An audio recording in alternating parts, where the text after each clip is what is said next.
The issues that are affecting our country are issues which, if they are not fixed, you will not be able to govern our country.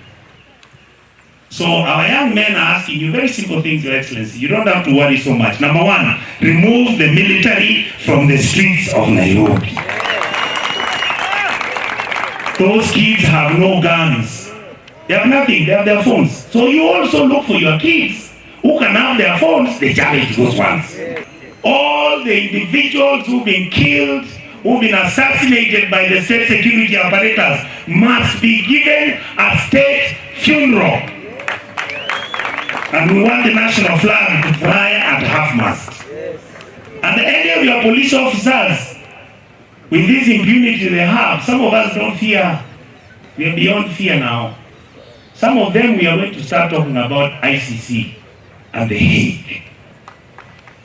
Mr. President, you think we are warning you again?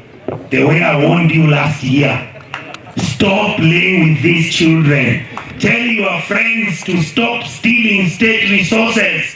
Tell your government ministers to use only one vehicle to work. Tell your ministers to stop employing their relatives, cousins and uncles and leaving the rest of the Kenyans in the streets. Then you are telling them go out and do content creation and put it on